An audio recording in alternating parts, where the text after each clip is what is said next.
안녕하세요. 책 읽어주는 편안한 엄마입니다. 오늘은 미국 작가 너세니엘 호손의 단편 라파치니의 딸을 읽어드리겠습니다. 작가는 1804년 미국 매사추세츠주 세일럼에서 태어났으며 메인주 브런주 윅에 있는 보드인 대학교에 입학합니다. 그러나 학업보다는 작가로의 길을 모색했습니다.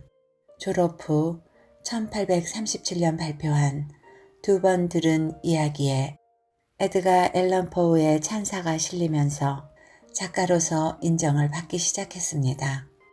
대표작으로는 주운 글씨가 있으며 너세니엘 호소는 자신이 선택하고 창조해낸 자유로운 상황에서 인간 가슴의 진실을 제시하는 것이 작가로서의 임무라고 이야기합니다. 저의 낭독과 함께하는 이 시간이 여러분의 바쁜 일상에 잠시 쉬어갈 수 있는 휴식의 시간이 될 수 있기를 소망하며 구독과 좋아요를 눌러주시기 바랍니다. 라파치니의 딸. 아주 오래전에 지오바니 구아스콘티라는 젊은이가 파두아 대학에서 공부를 계속하기 위하여 이태리 남부지방에서 올라왔다. 경제적인 여유가 별로 없었기 때문에 지오바니는 한 낡은 건물의 우물해 보이는 꼭대기방에 숙소를 정했다. 그러나 그 건물은 한때 파두안 귀족의 궁으로 쓰였기에 손색이 없는 모양을 하고 있었고 실제로 입구 위쪽에는 오래전에 사라진 한 귀족 가문의 문장이 남아 있었다. 자기 나라의 위대한 시에 대해서 모르고 있지 않았었던 이 젊은이는 이 가문의 한 조상이 어쩌면 바로 이 저택의 주인이었을지도 모를 그 조상이 단테에 의하여 지옥의 영원한 고통을 당하고 있는 사람 중의 하나로 그려져 있다는 사실을 떠올렸다. 이러한 우물한 생각이 고향을 처음으로 떠나온 젊은이가 당연히 느낄 그런 슬픔과 섞여 그가 황량하고 허술한 방을 돌아볼 때 지오바니로 하여금 깊은 한숨을 쉬게 했다. 아이고 도련님. 젊은이의 아름다운 모습이 마음에 들어서 그 방을 사람이 살만한 모습을 갖추도록 친절히 도와주고 있던 늙은 리자베타 부인이 큰 소리로 말했다. 젊은 사람의 가슴에서 무슨 그런 한숨이 나오나요? 이 낡은 저택이 우울해 보여요? 자, 그렇다면 머리를 창문 밖으로 내놔봐요. 나폴리에 남겨두고 온 햇빛 못지않게 밝은 햇빛을 볼 수 있을 테니. 지오바니 구아스콘티는 기계적으로 리자베타 부인이 권하는 대로 했지만 파두아의 햇빛이 남부 이태리의 그것만큼 밝고 쾌활하다는 그녀의 말에 동의할 수 없었다. 그러나 그처럼 밝지는 않지만 그 햇빛은 창문 아래쪽에 있는 정원을 비추고 아주 정성 들여 가꾼 듯이 보이는 여러 가지 식물 위로 그것들을 보살피기라도 하듯 길게 뻗쳐 있었다. 저 정원이 이 집에 딸린 건가요? 지오바니가 물었다. 아니요. 하지만 이 집 정원에는 저기서 자라고 있는 식물보다 더 좋은 식용채소가 많아요. 리자베타 부인이 말했다. 저 정원은 틀림없이 나폴리까지도 그 명성이 알려졌을 유명한 지아코모 라파치니 박사님이 손수 가꾼 정원이랍니다. 사람들이 그러는데 박사님이 이 식물들의 정수를 증류해서 마력적인 효능이 있는 약을 만들어낸다지요, 아마. 가끔 박사님의 딸이 정원에서 자라는 이상한 꽃들을 따는 모습도 볼 수 있을 거고요. 그 늙은 부인은 자신의 힘이 닿는 데까지 방 모양을 갖추는 일을 돕고는 신의 가호가 있기를 바란다는 말을 남기고 방을 나갔다. 지오바니는 여전히 마땅히 할 일이 없어서 계속 창문 아래쪽에 있는 정원을 내려다보았다. 외견상으로 판단하건대 그 정원은 이태리의 다른 곳이나 혹은 세계 어느 곳보다도 더 일찍 파두아에 만들어진 옛날의 식물원 중의 하나쯤 되는 것 같았다. 혹은 한때 아주 부유한 가문의 휴양지였을지도 모를 일이었다. 왜냐하면 정원 한가운데는 보기 흉할 정도로 무너져 내려서 그 어지럽게 널린 조각들로부터 본래의 모양을 추적하기는 불가능하지만 희귀한 기술로 우아하게 조각된 대리석 분수대의 잔해가 남아있었기 때문이었다. 그러나 그 잔해로부터는 물이 계속 솟아오르며 아주 유쾌하게 햇빛에 반짝거리고 있었다. 물이 콸콸 흐르는 소리가 젊은이의 창문에까지 들려와서 샘물이 마치 불멸의 정령처럼 느껴졌다. 그 샘물은 한 세기가 대리석의 모습으로 자신을 구현하고 또 다른 세기가 흙 위에 부서져 내리는 장식물을 흩뿌리는 동안에도 주위의 연고성소에 전혀 개의치 않고 끊임없이 자신의 노래를 부르고 있는 듯했다. 물이 흘러내려 이룬 웅덩이 주위로는 온갖 식물들이 자라고 있었는데 커다란 잎사귀들과 또 어떤 경우 화려하고 장려한 큰 꽃들의 자양을 공급하기 위해서는 많은 양의 수분이 필요한 것 같았다. 그들 중 웅덩이 한복판의 대리석 항아리 안에 심어진 보라색 꽃들을 풍요롭게 피우고 있는 관목 하나가 유난히 눈에 띄었다. 꽃 한 송이 한 송이마다 보석 같은 색깔과 화려함을 지니고 있었고 온 송이가 함께 어우러져 어찌나 찬란한 빛을 발하는지 햇빛이 없다 해도 온 정원을 다 밝힐 수 있을 것 같았다. 흙이 있는 곳마다 여러 가지 식물과 풀들이 자라고 있었는데 보기에 덜 아름답기는 해도 그것들을 기르는 과학자에게는 각각의 효능이 다 알려져 있는 것처럼 정성스러운 보살핌을 받고 있는 것이 분명했다. 어떤 것들은 화려한 조각을 한 고풍스런 단지 안에, 어떤 것들은 보통 정원용 화분 안에 들어있었고, 또 어떤 것들은 마치 뱀처럼 땅을 기거나 오를 수 있는 수단은 가리지 않고 마구 위로 올라가고 있었다. 한 식물은 베르탐누스 신의 잎상을 화환처럼 장식하며 천처럼 늘어진 잎사귀로 주위를 둘러서 조각가에게 연구거리를 제공할 수 있을 만큼 근사한 모양을 하고 있었다. 지오바니가 그렇게 창문에 서 있는데 나뭇잎 뒤쪽에서 바스락거리는 소리가 나서 그는 누군가가 정원에서 일을 하고 있다는 것을 알게 되었다. 이윽고 한 사람의 모습이 나타났는데 보통 일꾼의 모습이 아닌 키가 크고 마르고 병들어 보이는 창백한 얼굴에 학자처럼 검은 옷차림을 한 모습이었다. 그는 머리와 가는 턱수염이 희끗희끗한 중년을 넘어선 남자로 얼굴은 지성과 교양이 묘하게 배어 있었지만 심지어 젊었을 때에도 따뜻한 마음을 표현해 본 적이 있을 것 같지 않은 그런 표정을 담고 있었다. 이 과학자 정원사가 모든 나무 하나하나를 꼼꼼히 점검해 가는 그 진지함은 어디에도 비견할 수가 없었다. 마치 나무들의 내밀한 본성을 살피며 그들의 창조적 본질과 관련된 관찰을 하고 왜 어떤 잎은 이런 모양으로 자라고 어떤 잎은 다른 모양으로 자라는가, 왜 어떤 꽃들은 그들 자신에 있어서도 색깔과 향기가 다른가 하는 것들을 발견해내고 있는 것 같았다.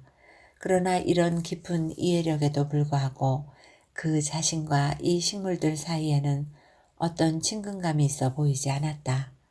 오히려 그와는 반대로 그는 아주 신중하게 식물들과 직접 접촉한다든가 식물의 향기를 직접 맡는 것을 피했다. 지오바니에게 강한 인상을 준 그런 태도가 그에겐 기분 나쁘게 느껴졌다.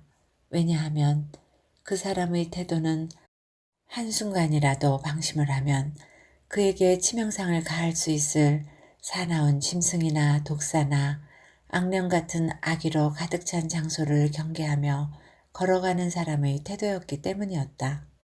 타락하기 전의 인간 조상의 즐거운 노동이었던, 그리고 가장 단순하고 순수한 인간의 노동이어야 할 정원 가꾸는 일을 하는 사람에게서 이런 불안감의 태도를 보는 것은 젊은이의 상상력에 이상한 공포감을 몰고 왔다. 그렇다면 이 정원은 오늘날의 에덴이란 말인가? 그리고 자기 자신의 손으로 자라게 한 것들에게서 해로움을 감지하는 이 사람은 오늘날의 아담이란 말인가? 불신하는 태도의 그 정원사는 죽은 가지를 꺾어내고 너무 무성히 자란 나뭇잎과 가지들을 다듬는 동안 두꺼운 장갑을 끼어 손을 보호하고 있었다. 장갑만이 유일한 방어물이 아니었다.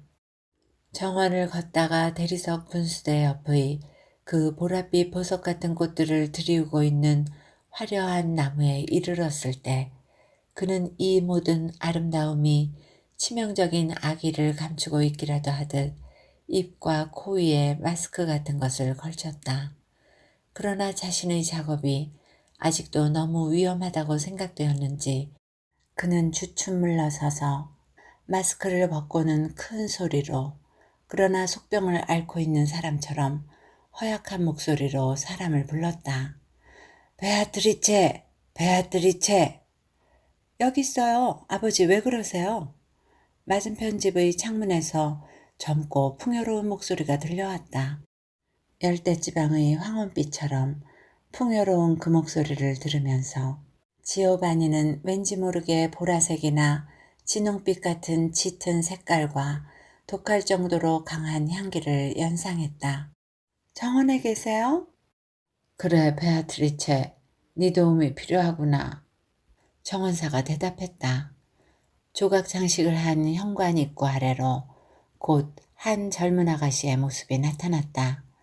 가장 화려한 꽃처럼 풍요로운 취향의 옷차림을 한 그 아가씨는 환한 낮처럼 아름다웠고 조금만 더 진해도 너무 지나칠 만큼 짙고 싱싱하게 활짝 피어오르고 있었다.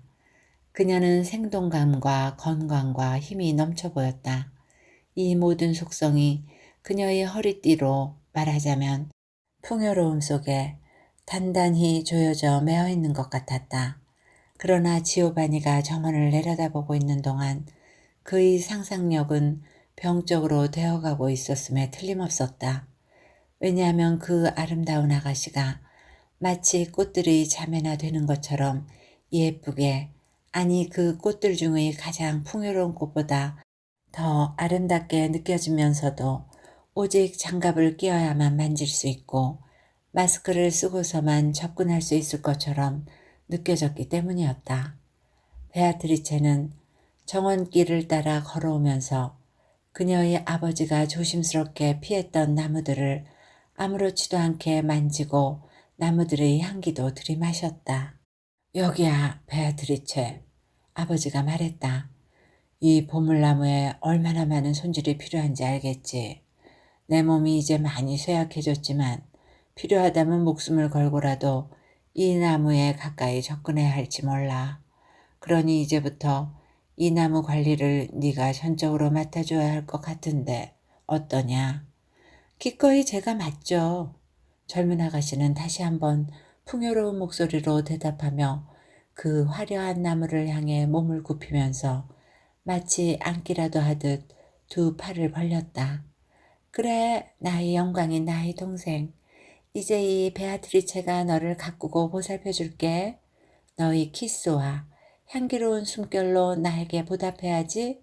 너의 그 향기로운 숨결이 나에겐 생명의 숨결이니까. 그러고는 그녀의 말에서 그처럼 강렬하게 표현된 대로 아주 부드러운 태도와 몸짓으로 그 나무가 필요로 하는 듯한 일들에 열심히 몰두하는 것이었다. 지오바니는 창문에 기대서서 눈을 부비고 내려다보았는데 한 아가씨가 아끼는 꽃을 돌보는 것인지 아니면 두 자매가 서로 애정을 나누고 있는지 거의 분간을 할 수가 없었다. 그 광경은 곧 끝났다. 라파치니 박사가 정원 일을 끝마친 것인지 아니면 주의 깊은 눈길이 낯선 사람의 얼굴을 포착한 것인지 하여튼 그가 딸의 팔을 끼고 집 안으로 들어가 버렸기 때문이었다. 벌써 밤이 다가오고 정원의 꽃들로부터 발산되는 강하고 역겨운 향기가 열린 창문으로 스며 올라오고 있는 것 같았다. 지오바니는 창문을 닫고 긴 의자로 가서 풍요로운 꽃과 아름다운 아가씨에 대하여 꿈을 꾸었다. 꽃과 아가씨는 다르기도 했고 또 같기도 했으며 각자의 모습 안에는 이상한 위험이 도사리고 있는 듯했다. 그러나 아침의 밝은 햇빛 안에는 해가 진 후 혹은 밤의 어둠 속에서 혹은 음울한 달빛 속에서 우리가 일으킬 수 있는 그릇된 환상이나 잘못된 판단을 교정시켜주는 묘한 영향력이 있는 법이다.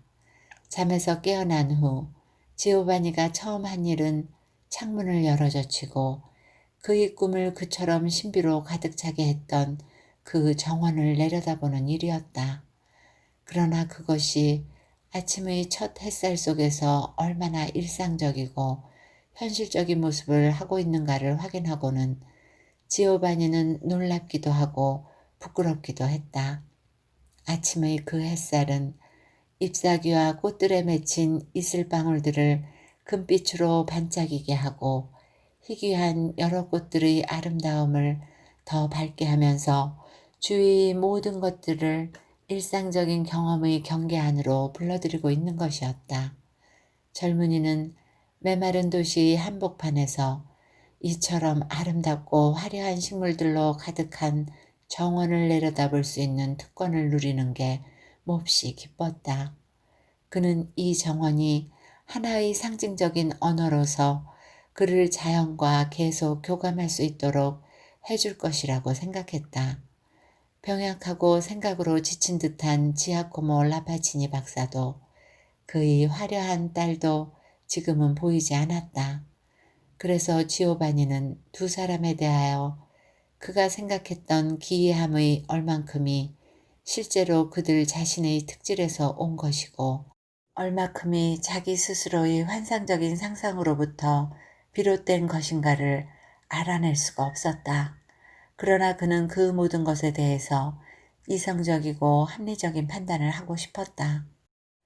낮 동안에 그는 자신의 소개장을 제출해야 할 그 대학의 의학 교수며 탁월한 명성의 의사인 피에트로 발리오니 교수를 찾아가 인사를 드렸다. 발리오니 교수는 나이가 지긋한 분으로 유쾌하다고 할 수 있을 정도로 친절한 성격과 상냥한 태도를 지닌 사람으로 보였다. 그는 젊은이에게 식사 대접까지 해주었고 특히 터스칸 포도주 한두 병으로 주기가 돌자 자유롭고 쾌활하게 이야기를 하며 아주 상냥하게 대해주었다. 지오바니는 같은 도시에 사는 과학자로서 틀림없이 서로 가까이 지내는 사이일 거라고 생각하며 기회를 보아 라파치니 박사에 대해서 물었다. 그러나 그가 예상했던 것과는 달리 발리오니 교수의 반응은 그다지 따뜻한 것이 아니었다. 라파치니처럼 탁월한 기술을 가진 의사에게 그가 당연히 받을 만한 찬사를 유보한다는 것은 신성한 의술을 가르치는 선생으로서 온당한 일은 아니겠지. 피에트로 발리오니 교수는 지오바니 물음에 답하며 말했다. 하지만 내 옛 친구의 아들이기도 한 자네 같은 훌륭한 젊은이가 앞으로 자네의 운명을 손안에 줄 수도 있을 사람에 대해서 부정확한 생각을 가지도록 내버려 둔다면 그건 내 양심에 너무 인색하게 구는 게 될 걸세. 사실 라파치니 박사로 말하면 우리 대학의 교수 누구 못지않게 과학적 지식을 많이 갖추고 있는 어쩌면 파두아에서 아니 이태리 전체에서도 가장 탁월한 예외적인 인물이라고 말할 수 있지. 하지만 그에겐 직업상의 성격에 있어서 아주 심각한 문제점이 있어. 그 문제점이라는 게 뭔데요? 젊은이가 물었다. 의사들에 대해서 그처럼 꼬치꼬치 캐묻는 걸 보니 자네 몸이나 가슴에 무슨 병이 있는 거 아냐? 발리오니 교수는 미소를 지으며 말했다. 라파치니에 대해서 사람들은 그가 인간에 대해서보다는 과학에 대해서 훨씬 더 강한 애정과 관심을 보인다고들 말하는데 그를 잘 알고 있는 나로서도 그 말은 옳다고 생각하네. 그의 환자들은 오직 새로운 실험의 대상으로서만 그에게 흥미가 있는 거지. 엄청나게 쌓아올린 그의 축적된 지식에 겨자씨 한 알만큼의 지식을 더 첨가하기 위해서 그는 인간의 생명을, 자기 자신의 생명을, 아니 자기에게 가장 소중한 것까지도 희생할 수 있는 그런 사람이야. 정말 무서운 분 같군요. 라파치니의 차고도 철저하게 지적인 모습을 머릿속에 떠올리며 구아스콘티가 말했다. 하지만 교수님, 그건 고매한 정신이 아닌가요? 과학에 대해서 그처럼 강렬한 정신적 사랑을 가질 수 있는 사람이 그렇게 흔할까요? 물론 안 그렇지. 하지만 최소한 다른 의사들은 치료술에 대해서 라파치니보다는 더 건전한 생각들을 가지고 있다네. 팔리오니 교수는 약간 퉁명스럽게 대답했다. 라파치니의 이론은 모든 의학적 효능은 우리가 식물적 독성이라고 부르는 물질에 함유되어 있다는 거야.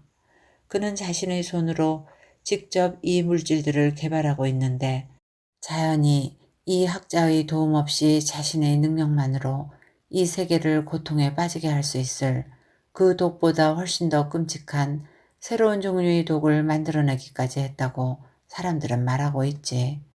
라파치니 박사가 그처럼 위험한 물질로 예상될 수 있는 어떤 해로운 일을 별로 하고 있지 않다는 것은 부인할 수 없는 사실이야. 이따금 아주 놀랄만한 치료에 성공하거나 성공한 것처럼 보이는 것도 인정해야지. 하지만 지오바니 군, 내 솔직히 말하건대 어쩌면 우연히 그렇게 된 성공 사례 몇 개 때문에 그가 명성을 얻게 되어서는 안 되고 오히려 자업자득이 될 수밖에 없는 그 실패의 사례들에 대해서 엄격히 책임 추궁을 당해야 한다고 생각하네. 만일 그 젊은이가 발리오니 교수와 라파치니 박사 사이에 오래전부터 직업상의 불화가 계속되어 왔고 라파치니 박사가 대체로 더 우세한 것으로 생각되고 있다는 사실을 알았더라면 그는 발리오니 교수의 의견을 상당히 참작해서 받아들였을 것이다. 학식 있는 교수들이 어쩐지 잘 모르겠습니다만 오직 과학에만 열정을 쏟는다는 라파치니의 이야기를 음미해 본 후 지오바니가 다시 말했다. 이 라파치니라는 분이 자신의 의술을 얼마나 소중하게 사랑하는지는 잘 모르겠습니다만 분명 그에게 더 소중한 것이 하나 있는 것 같습니다. 그분의 딸 말인데요. 아하, 이제 우리 친구 지오바니의 비밀이 드러나는군. 발리오니 교수는 웃으며 큰 소리로 말했다. 파두아의 모든 젊은이들이 열광하는, 그러면서도 그녀의 얼굴을 볼 만큼 운 좋은 사람이 되어서도 안 되는 그 아가씨의 이야기를 들어본 게로군. 라파치니가 딸한테 그의 과학적 지식을 상당히 깊게 가르쳤다는 것과 젊고 아름답다고 소문이 났으면서도 그녀는 이미 교수의 자리에 들어설 자격을 갖추고 있다는 사실 외에는 베아트리체 아가씨에 대해서 별로 아는 게 없네. 어쩌면 그녀의 아버지가 딸을 내 자리에 앉히려고 할지도 모르지. 다른 이상한 소문들도 떠돌지만 이야기하거나 귀 기울일 가치가 별로 없는 것들이야. 자, 지오바니군. 자네 라크리마 잔마저 비우게. 구아스콘티는 그가 마신 포도주로 기분이 약간 훈훈해져서 숙소로 돌아왔다. 술 기운에다 라파치니 박사와 아름다운 베아트리체에 관한 이상한 환상으로 머리가 빙빙 도는 듯했다. 집에 오는 길에 그는 우연히 꽃가게를 지나게 되어서 싱싱한 꽃다발을 하나 샀다. 방으로 올라가서 그는 창문 가까이 그러나 들키지 않고 정원을 내려다볼 수 있도록 벽 깊숙한 곳에 드리워진 그늘 속에 자리를 잡고 앉았다. 그의 눈 아래로는 오직 정적만이 깔려 있었다. 이상한 식물들이 햇빛을 나른히 쬐면서 이따금 마치 동족 간의 공감을 확인하고 인정하기라도 하듯 서로 조용히 머리를 끄덕이고 있었다. 조각이 무너져 내린 분수대 옆 한복판에는 보랏빛 보석들로 온몸을 풍요롭게 두른 그 화려한 관목이 자라고 있었는데 보석 같은 그 꽃들은 공중에서 타오르면서 웅덩이의 깊은 곳으로부터 다시 되비치기도 했고 그 웅덩이는 거기에 잠긴 풍요로운 반영으로 말미암아 화려한 광채로 넘쳐 흐르는 것 같았다. 처음엔 우리가 이야기한 것처럼 정원에는 정적만이 깔려 있었다. 그러나 곧 지오바니가 한편으로는 그러기를 바라기도 하고 한편으로는 그럴까봐 두려워하기도 한 대로 고풍의 조각을 한 현관 입구 아래에서 한 여자의 모습이 나타났다. 그녀는 식물들이 줄지어 서 있는 사이로 걸어 내려오면서 마치 옛 우화 속에 나오는 달콤한 향기를 먹고 사는 요정처럼 여러 식물의 향기를 들이마시고 있었다. 베아트리체를 다시 보면서 젊은이는 그녀의 아름다움이 그 아름다움에 대한 자신의 기억을 훨씬 능가하고 있음을 깨닫고 몹시 놀랐다. 그녀의 아름다움은 아주 밝고 싱싱해서 햇빛 속에서 타오르는 듯했고 지오바니가 혼잣말을 중얼거리고 있을 때 정원 사이사이의 그늘진 길들을 실제로 환히 밝혀주고 있는 것 같았다. 그녀의 얼굴은 전번보다 더 잘 드러나 보여서 그는 꾸밈없고 상큼한 그 표정에 다시 한번 놀랐다. 그 표정의 특징은 그녀의 특성에 대한 자신의 생각과 잘 맞아들지 않아서 그로 하여금 그녀가 어떤 종류의 인간일까를 다시 한번 생각해 보게 만들었다. 그는 또한 그 아름다운 아가씨와 분수대 위로 보석 같은 꽃을 늘어뜨리고 있는 화려한 관목 사이에 유사성이 있음을 느끼고 그것에 대해 곰곰 생각해 보았다. 베아트리체는 옷차림과 옷 색깔의 선택을 통하여 환상적인 기분을 고조시키면서 그녀와 그 나무가 서로 닮았음을 유난히 강조하고 있는 것 같았기 때문이었다. 그 나무로 다가가면서 그녀는 아주 열정적인 몸짓으로 두 팔을 벌려 가지들을 끌어안았는데 그 포옹이 하도 정에 넘쳐서 그녀의 얼굴은 잎들 속에 묻히고 반들거리는 곱슬머리는 온통 꽃들과 뒤섞일 정도였다. 내 동생아, 나에게 네 숨결을 뿜어주렴. 베아트리체가 소리쳤다. 보통 공기는 답답해서 그래. 그리고 이 꽃도 주지 않겠니? 줄기에서 아주 부드럽게 따낼게. 그래서 내 가슴 가까운 곳에 그걸 달아놓고 싶어. 이렇게 말하면서 라파치니의 아름다운 딸은 가장 화려한 꽃 한 송이를 꺾어서 그것을 가슴에 막 달려고 했다. 그러나 그 순간 지오바니의 술기운이 그의 감각을 혼란시킨 게 아니라면 아주 이상한 사건이 일어난 것이었다. 도마뱀이나 카멜레온 종류의 주황빛 조그만 파충류 동물 한 마리가 마침 길을 따라 기어오다가 베아트리체의 발치께에 이르러 있었다. 그런데 지오바니가 보고 있는 거리가 너무 멀어서 아주 세세한 것까지 다 보기는 어려웠지만 그때 꺾인 꽃의 줄기에서 물방울이 한두 개 도마뱀의 머리 위로 떨어지는 것처럼 보였다. 그 순간 도마뱀은 심하게 경련을 일으키더니 이내 축 늘어져 햇빛 속에서 꼼짝을 않는 것이었다. 베아트리체는 이 희한한 광경을 보더니 슬픈 표정으로 그러나 놀라는 표정은 전혀 없이 가슴에 성호를 그었다. 그러고는 망설임 없이 곧 그 치명적인 꽃을 가슴에 달았다. 그 꽃은 베아트리체의 가슴 위에서 값진 보석처럼 눈부신 빛을 발하며 발그레 피어오르면서 그녀의 옷과 모습에 이 세상의 어떤 것도 줄 수 없는 그런 아주 어울리는 매력을 부여하고 있었다. 그러나 지오바니는 창문의 그늘진 곳에서 몸을 내밀었다가 다시 움츠러들며 몸을 떨었다. 그러고는 중얼거렸다. 내가 지금 깨어있는 것인가? 감각이 제대로 있는 것인가? 베아트리체의 존재가 무엇인가? 그녀를 아름답다고 불러야 하는가? 형언할 수 없을 만큼 끔찍하다고 불러야 할 것인가? 베아트리체는 정원 속을 이리저리 헤매듯 돌아다니다 이제 지오바니의 창문 아래에 가까이 이르렀다. 그래서 지오바니는 그녀가 불러일으킨 강하고 고통스러운 호기심을 충족시키기 위해서 숨어있던 곳으로부터 머리를 밖으로 내밀지 않을 수 없었다. 바로 그 순간 아름다운 곤충 한 마리가 정원의 벽을 넘어왔다. 그것은 아마도 시내를 방황하며 옛날 사람들이 찾던 도시의 옛 건물들 사이에서 아무런 꽃이나 파릇한 초목을 발견하지 못하다가 라파치니 박사 정원의 짙은 향기의 유혹을 받고 멀리서부터 이곳까지 날아온 것 같았다. 이 화려한 날개의 곤충은 베아트리체에게 끌린 듯 다른 꽃들에게 내려앉지 않고 공중에 머물며 그녀의 머리 주위에서 파들댔다. 그런데 그때 지오바니 구아스콘티의 눈이 그를 속였다고 볼 수밖에 없을 것 같은 일들이 벌어졌다.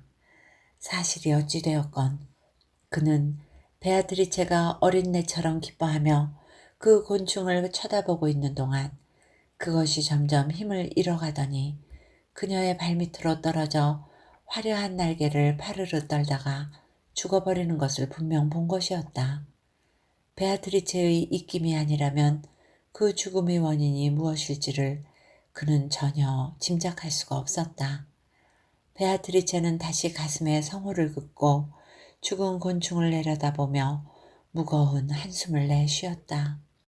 지오바니의 움찔거리는 동작에 그녀의 눈길이 창문을 향했다. 거기서 그녀는 젊은이의 아름다운 머리 모양을 보았다. 준수한 용모에 금빛 곱슬머리를 한 이태리적이기보다는 희랍적인 풍모의 한 젊은이가 공중에 떠도는 존재처럼 위에서 그녀를 내려다보고 있었던 것이다. 지오바니는 얼떨결에 손에 들고 있던 꽃다발을 그녀에게 던지며 말했다. 아가씨, 청순하고 싱싱한 꽃입니다. 지오바니 구아스콘티를 위해서 받아주십시오. 고맙습니다. 베아트리체가 풍요로운 목소리로 대답했다. 그 목소리는 반쯤은 어린애다운, 반쯤은 성숙한 여인다운 즐거움의 표현을 담고 마치 음악처럼 쏟아져 나왔다. 댁의 선물을 잘 받겠어요. 저도 이 귀한 보랏빛 꽃을 선물로 드리고 싶지만 여기서 던지면 거기까지 닿지가 않겠군요. 그러니 제 감사의 말로 만족해 주셔야겠네요. 구아스콘티 씨. 그녀는 땅에서 꽃다발을 집어들고는 처녀의 자제에서 벗어나 낯선 남자의 인사에 쉽게 응한 것이 마음속으로 부끄럽기라도 하듯 빠른 걸음으로 집 쪽으로 향했다. 그러나 짧은 순간이긴 하지만 지오바니에게는 그녀가 조각을 한 현관 입구 아래로 막 사라지려고 할 때 그의 아름다운 꽃다발이 그녀의 손 안에서 이미 시들기 시작하고 있는 것처럼 보였다. 그것은 아마도 근거 없는 생각이었을 것이다. 그처럼 먼 거리에서 시든 꽃과 싱싱한 꽃을 구분한다는 것은 불가능했을 것이기 때문이었다. 이 사건이 있은 후 여러 날 동안 젊은이는 라파치니 박사의 정원이 보이는 창문을 일부러 피했다. 만일 자신도 모르게 그 정원에 눈길을 주다가는 무슨 추악하고 기괴스러운 광경이 그의 시야를 망쳐버릴지 알 수 없을 것 같아서였다. 그는 베아트리체와 인사를 나눔으로써 알 수 없는 어떤 힘의 영향에 자신이 이미 어느 정도 빠져들어간 것을 의식하고 있었다.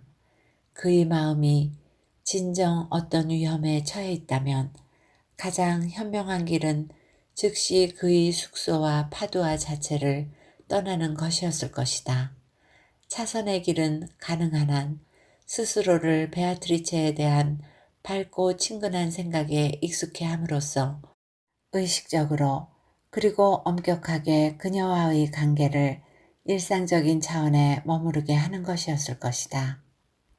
그녀와 마주치는 것을 피하면서도 이 이상한 여자와 그처럼 가까운 거리에 계속 머물러 있다는 것은 최악의 길인 셈이었다. 그녀와 가까이 있고 또 그녀와 접촉할 수 있다는 사실이 그의 상상력이 제멋대로 계속 만들어내는 엉뚱한 환상들에 그럴듯한 현실감을 부여하고 있었던 것이다. 구아스콘티는 마음이 깊은 사람은 아니었다. 어쨌든 지금 그의 마음의 깊이를 측정할 수는 없었다. 그러나 그는 어느 순간에라도 격정적인 상태에 이를 수 있는 열정적인 남부의 기질과 빠른 상상력을 가지고 있었다. 베아트리체가 그 끔찍한 특질들, 예컨대 치명적인 숨결이라든가 지오바니가 직접 목격한 바 그 아름답고 치명적인 꽃과의 유사성을 실제로 가지고 있든 그렇지 않든 간에 그녀는 적어도 지오바니의 몸 안으로 강렬하면서도 섬세한 독을 이미 주입시킨 것이었다.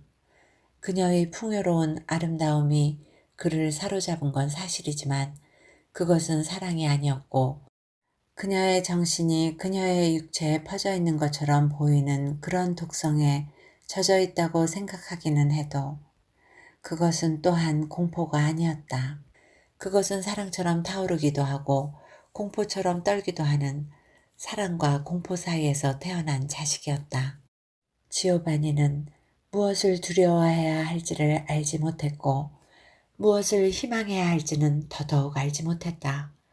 그러면서도 희망과 두려움이 그의 가슴 속에서 계속 다투면서 한쪽이 이겼다가는 다시 다른 쪽이 이기고 그렇게 하면서 새로이 싸움을 시작하는 것이었다. 모든 단순한 감정은 그것이 어두운 것이든 밝은 것이든 다 축복을 받은 것이다. 지옥의 벌건 불길을 만들어내는 것은 밝음과 어둠의 무시무시한 혼합이 아니던가. 때때로 그는 파두아의 거리나 성문들 너머까지 빠른 걸음으로 걸으면서 그의 열기에 들뜬 정신을 가라앉히려고 애썼다. 그럴 때면 그의 발걸음은 머릿속의 박동과 박자에 맞추어 달리는 것처럼 빨라지기 일쑤였다. 어느 날 그런 그의 발걸음이 제지당했다. 한 뚱뚱한 사람이 젊은이를 알아보고 헐떡거리며 뒤쫓아와서 그의 팔을 붙든 것이었다. 지오바니군, 잠깐 멈추게. 그가 소리쳤다. 아니, 날 잊었나? 내가 만일 자네만큼 많이 변했다면 그럴 만도 하겠군. 그 사람은 발리오니 교수였다. 지오바니는 그의 약은 듯한 현명함이 자신의 비밀을 깊이 꿰뚫어보고 있는 것 같은 의심이 들어 처음 만난 이후로 그를 피해오고 있던 터였다. 마음을 가라앉히려고 애를 쓰면서 그는 내면의 세계로부터 외부의 세계를 혼란스러운 눈길로 바라보며 마치 꿈을 꾸고 있는 사람처럼 말했다. 네, 전 지오바니 구아스콘티입니다. 선생님은 피에트로 발리오니 교수님이시고요. 이제 가게 해주십시오. 아니, 아직 안 되네. 지오바니 구아스콘티군. 발리오니 교수는 미소를 지으면서 그러나 동시에 젊은이를 진지한 시선으로 찬찬히 살피면서 말했다. 아니, 내가 자네 아버지랑 어려서부터 함께 자란 친구인데 그런 친구의 아들이 이 파두아의 옛거리에서 낯선 사람처럼 그렇게 지나가게 할 수가 있나. 잠깐 그대로 있게, 지오바니군. 헤어지기 전에 한두 마디 해야겠네. 그렇다면 빨리 말씀하시지요, 교수님. 지오바니는 열에 들떠 조급하게 말했다. 제가 지금 바쁜 걸 보시면 아실 텐데요. 그가 이야기하고 있을 때 검은 옷차림의 한 남자가 길을 따라 걸어왔다. 그 사람은 건강이 안 좋은 사람처럼 구부정한 모습으로 힘없이 걷고 있었다. 그의 얼굴은 누르스름하게 병색이 가득해 보였지만 아주 강하고 날카로운 지적인 표정을 담고 있어서 사람들의 눈에는 그의 허약한 육체적 특질보다는 놀랄 만큼 강해 보이는 지적인 모습이 더 눈에 띄었을 것 같았다. 이 사람은 그들 옆을 지나가면서 발리오니와 냉랭한 인사를 주고받았다. 그러나 그의 시선은 지오바니 안에 있는 필요한 것이라면 뭐든지 다 끌어낼 수 있을 것 같은 강한 집중력으로 지오바니를 향하고 있었다. 그러면서도 그 시선에는 젊은이에 대한 인간적인 관심이 아니라 단순히 사변적인 관심을 보이듯 묘한 차분함이 담겨 있는 것이었다. 저 사람이 바로 라파치니 박사일세. 그 낯선 사람이 지나간 후에 팔리오니 교수가 속삭였다.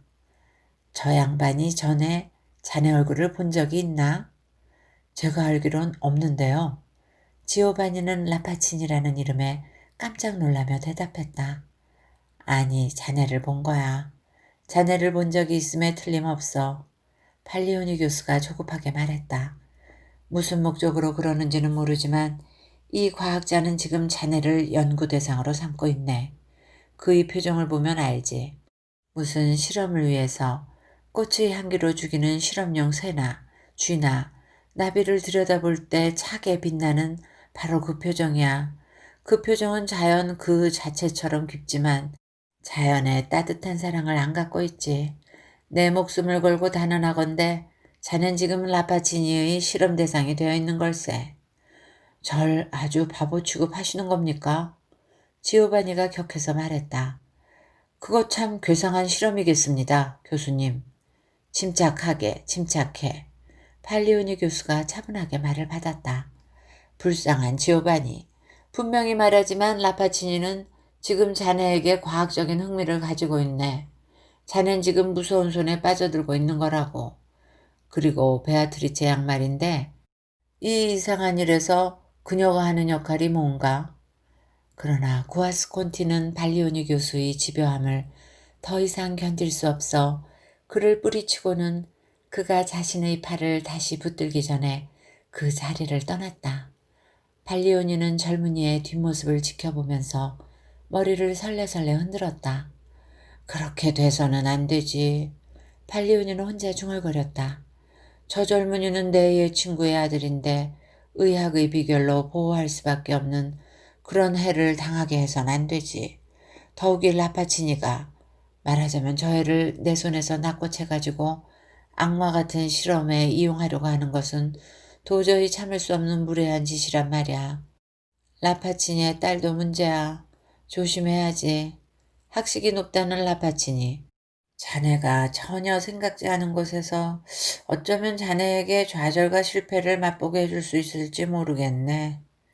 한편 지오바니는 우회로를 돌아 결국 숙소의 문 앞에 이르렀다.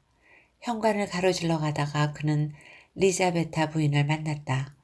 그녀는 희죽희죽 웃으며 젊은이의 주의를 끌려고 하는 게 분명했지만 성공을 거두지 못했다. 그의 분출된 감정이 잠시 그를 차고 무감각한 허탈감에 빠져들게 했기 때문이었다. 그는 웃음으로 오므라드는 그녀의 주름진 얼굴에 정면으로 눈길을 주면서도 그녀의 그런 바람을 눈치채지 못한 것 같았던 것이다. 그래서 그 부인은 젊은이의 망토를 붙들었다. 도련님. 그녀는 온 얼굴에 웃음을 띠면서 속삭였는데 그 모습은 오랜 세월에 칙칙해진 괴기스러운 나무 조각품 같아 보였다. 들어보세요, 도련님. 저 정원으로 통하는 비밀 입구가 있어요. 뭐라고 그러셨죠? 지오바니는 무생물이 갑자기 열기찬 생명체로 살아나듯 몸을 획 돌리며 외쳤다. 라파치니 박사댁 정원으로 통하는 비밀 입구가 있다고요? 쉿! 그렇게 큰 소리로 이야기하지 말아요. 리자베타 부인이 그의 입을 손으로 막으며 속삭였다. 그래요. 별의별 훌륭한 관목들을 다 볼 수 있는 유명한 그 박사님 댁 정원으로 통하는 입구 말이에요.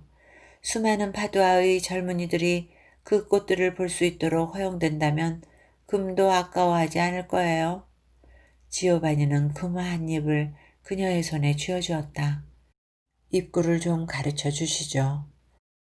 아마도 발리오니 교수와의 대화에 자극받은 탓이겠지만 리자베타 부인의 이 중재가 어쩌면 그것의 성격이 어떤 것이든 간에 라파치니 박사가 그를 연루시키고 있다고 발리오니 교수가 믿고 있는 어떤 음모와 관계가 있을지도 모르겠다는 생각이 그의 머리를 스치고 지나갔다. 그러나 그런 의심이 그를 불안케 만드는 것은 사실이었지만 그를 제지할 정도는 되지 못했다. 베아트리체에게 접근할 수 있는 가능성을 알게 된 순간 그녀에게 접근하는 일은 그로서 반드시 해야 할 일처럼 생각된 것이었다. 그녀가 천사건 악마건 그것은 문제가 아니었다. 그는 이제 돌이킬 수 없이 그녀의 영향권에 들어서서 점점 더 원을 좁혀가며 그를 계속 앞으로 세차게 몰아가는 절대적인 힘에 복종하는 수밖에 없었다. 그것이 어떤 결과를 향한 것인지 그는 예측해 보려고 시도하지도 않았다. 그러나 이상한 일이지만 그 순간 갑작스런 의심이 그의 머리를 스쳤다.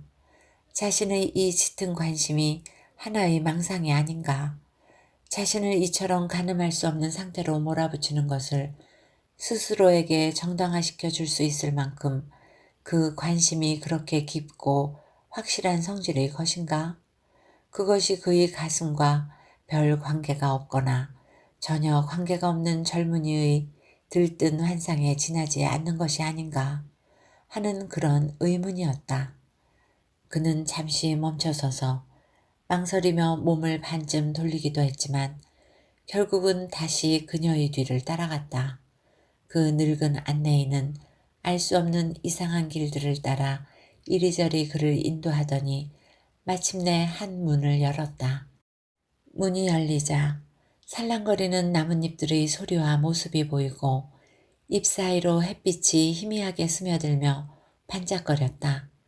지오바니는 열린 문을 통해 비밀 입구 위로 덩굴손을 휘감고 있는 관목의 엉킨 가지들을 비집고 나가서 라파치니 박사의 정원이 열리는 자신의 방 창문 바로 아래에 이르렀다.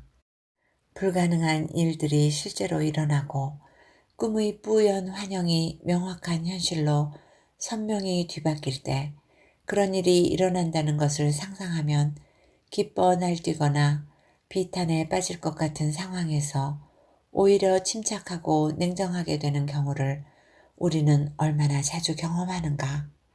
운명은 우리를 그처럼 어긋나게 하면서 쾌감을 느낀다. 또한 열정은 제 마음대로 자신이 원하는 시간에 왈칵 달겨들면서도 정작 적절한 상황이 그가 나타나기를 바라는 때에는 뒤에서 미적거리며 게으름을 피운다. 지금의 지오바니의 경우가 바로 그랬다. 베아트리체를 만나 바로 이 정원에서 동양의 햇빛 같은 그녀의 아름다움을 쬐며 서로 마주보고 서서 자신의 삶의 수수께끼 같은 신비를 그녀의 눈빛에서 캐내는 그런 실현 불가능해 보이는 생각에 그의 가슴은 매일매일 뜨거운 피로 고동쳤던 것이다. 그러나 막상 지금 그의 가슴은 때맞지 않는 이상한 평온을 유지하고 있었다. 그는 베아트리체나 그녀의 아버지가 혹시 나와 있지 않나 보려고 정원 주위를 돌아보았다. 그러나 그곳에 자기 혼자만 있다는 사실을 확인하고 그는 정원에 있는 식물들을 자세히 살펴보기 시작했다. 그것들은 하나같이 모두 그의 마음에 들지 않았다. 그들의 화려함은 너무 강하고 지나치게 열정적이고 부자연스럽기까지 했다. 숲속을 헤매다가 그런 나무들이 야생으로 자란 것을 보았다면 그것들은 예외 없이 마치 무시무시한 얼굴이 덤불 속에서 노려보고 있는 것처럼 우리를 깜짝 놀라게 했을 것이다. 또한 어떤 것들은 여러 가지 다른 식물을 말하자면 억지로 시키다시피 심하게 혼배를 해서 더 이상 신의 창조물이 아니라 오직 아름다움의 사악한 모방인 인간의 타락한 상상력이 만들어낸 괴기스런 작품처럼 보였는데 그 조작적인 모습으로 해서 섬세한 본능과 감성을 가진 사람에게는 충격을 주었을 것이다. 그것들의 한두 경우는 어쩌면 각각은 아름답고 귀여운 식물들을 하나로 혼합해서 정원 전체의 특징인 그 알 수 없는 기괴한 특질을 가지게 하려는 실험의 성공적인 결과였을지도 모를 일이었다. 결국 그 중에서 지오바니가 알아볼 수 있는 식물은 독성이 있는 것으로 그가 잘 알고 있는 종류의 식물 두세 개뿐이었다. 이처럼 식물들을 살펴보고 있는데 어디선가 명주옷 같은 것이 스치는 소리가 들렸다.